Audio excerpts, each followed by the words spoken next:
Sounds good. No government, everyone decides. Sounds almost like ridiculous, right? How could that work? Well, it actually works. There are many people doing this, thousands of people doing this across the globe now. And even Peter Thiel, do you know who that is? The PayPal mafia, the number one investor in the world. He has now $3 billion in a vault, guarded by a private collective. I'm not kidding. Not in the legal system. Their own token, $3 billion collected, and then they invest as they see fit in whatever they want. Governments are not involved. There's no tax. Do you think they would have done this if that would risk the rest of their business? Of course not. So they know it's both legal and lawful because it's outside the legal system. So you can create a space, and then of course you need to buy the domain name that brings you into Web3. So I'm going to transfer it to you. It's yours, right? But you now are the happy owner of MediaMonday.eth. Thank you. And you even have a subdomain. So I'm just showing how easy this is. You now even have a subdomain called, 2 seconds, DAO at dao.mediamonday.eth. So you can use the one domain for your business and everything, but then you can use the DAO to be the place where we meet as members of this society, this private society, and where we govern what we want. So that means that you just set it up, you decide a couple of things, and then I know this is a little bit, this is not what I would normally present because it's not so flashy. But the point is, I'm showing you how easy this is. It takes an hour and then you have your whole digital own private, both economy and society. And then of course, you need to decide on how, what votes are going to happen and stuff like that. And then you create the space. And then, zoom, your space is live. And this took, what, 15 minutes? Something like that. That means that you can then start voting on what do we want. So I chose Establish Media Monday Oslo as a DAO, as a digital autonomous organization that is not dependent on anyone external, not even government, no registry, nothing. And then it says discretionary member participation and vote in Media Monday's activities and fund allocations. 1 member equals 1 vote. Let's get this started. So I suggested that as a vote, and then of course you can vote. You can vote for, against, or abstain from voting. And then of course I had, I'm a bit, I was a bit concerned that I wouldn't vote for it, so I had to vote for it, of course. So, and then the vote is there, and then now everyone else can join. So you see the button, join, and then you can join, and then you can be part of voting, right? So another one voted for. And then every time you cast a vote, you have to confirm. So you pay some small fees, you know, $1, $2, that's it. And then your vote is in. And then everyone knows it was you, right? And it's going to be you every single time. They just don't know who are you. You see? Pseudonymous, not anonymous. And then of course you can do proposals and so on. So now we have a platform where everyone can be part of deciding. Seems very simple, but this is really powerful. And some of the biggest networks today, even the ENS domain, the new Web3 domain service, is 70,000 people doing like this in the same community. 76,000 people. So now we have a governance model for an NFT gated DAO. And then of course we can start adding things like there are integrated how to make events, and you don't even need to know the names of the people who are invited. You just know they're part of the private society here. So the right people will get the right invitations, and the right people will show up to the events, even more securely and better than any other way. But here's the fun. You can decide then to create an economy that is not part of any government-ruled economy.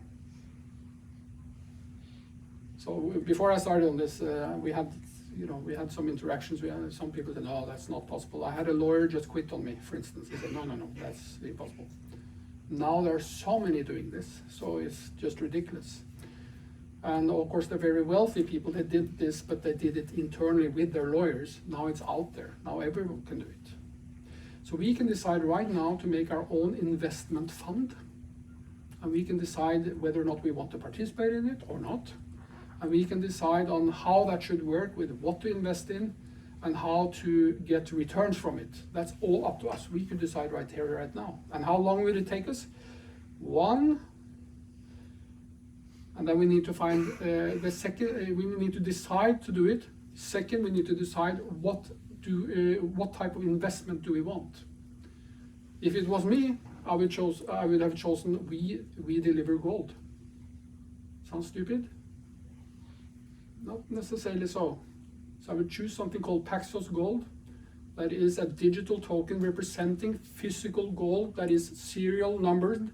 You own it. You can go and get the gold if you want to. And then, so you invest, you pay with gold. And then we know that gold is different. This is for another day, but of course it's very different than having a Norwegian kroner or dollars, or where the value of those dollars are going down every single week.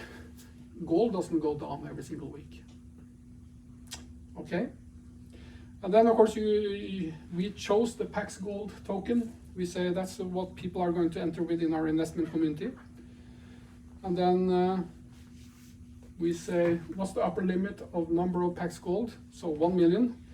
This is a hefty fund. That means $1,700,000,000 dollars.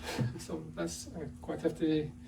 But who knows? Nick is quite ambitious, so why not? It doesn't take away that it could be way less, but at least this is the max we're going for. Okay. But then you get your own token. So now you have the Media Monday community token that is issued to each member, representing their share of the total of the fund. Sounds about right?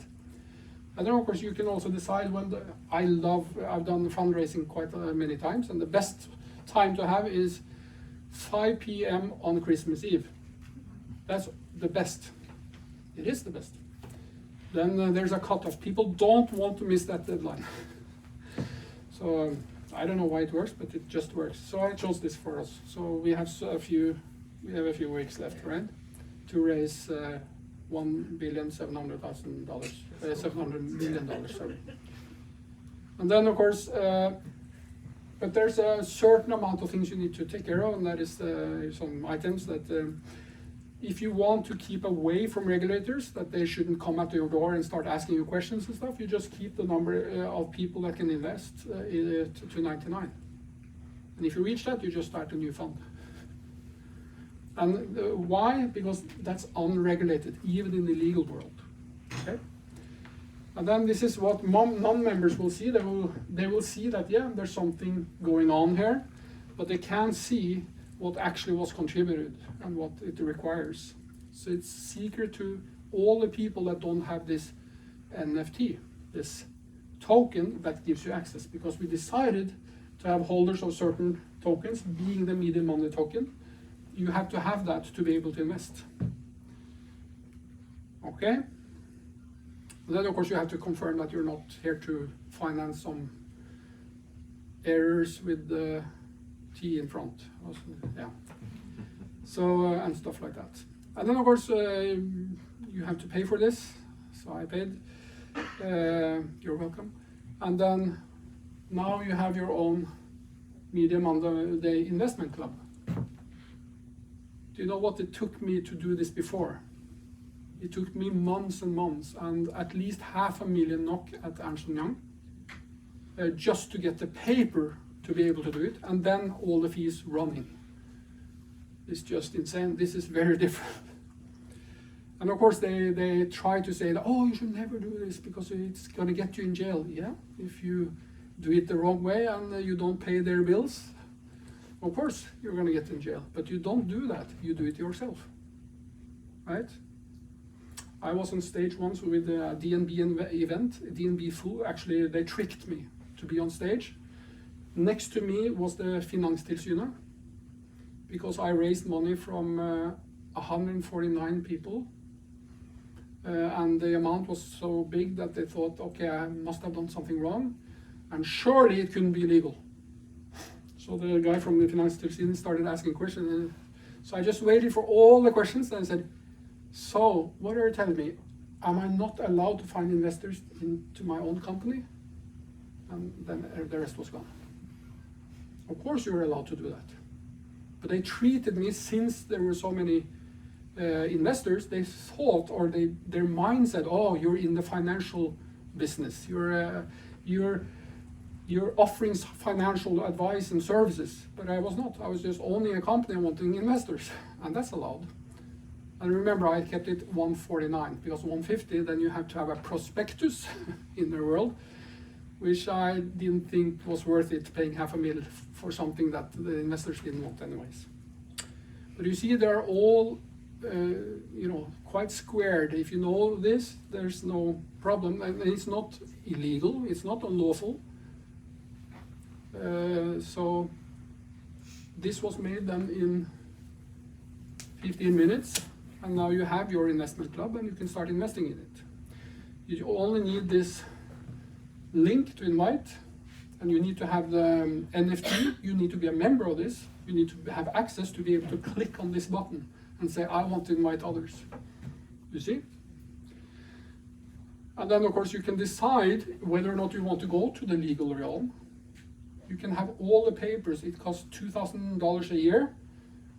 Quite far from the $500,000 a year, right? If you want the full legal structure and do this in the legal system. But you don't need to. It's entirely voluntary, as I said. But of course, some institutional investors may be refrained from investing in this if that's what you want. But we don't want that, do we? So this means that now we have all this, and then you can add members as you go of this. And now I invested 0.01 PAX-G. I didn't invest a lot, I'm sorry. But I didn't know if you wanted this. If you want it, I can invest one, okay? But now you have the first investor is here.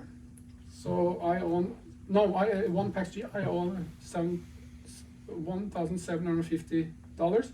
So I now own 0.01% of the entire fund. I think that's fair, right? So this means that now we've seen how can we invest together, and what does that mean? It means that we can make our own pension fund. Do you think you're gonna, most of the people in here, I have news for you, you will never get your pension. I'm born in 1969. I will not get pensions from 80 years of age. They have a cutoff. People believe they will have it for life. They don't. You don't. If you're born before 69, you are a little bit better off.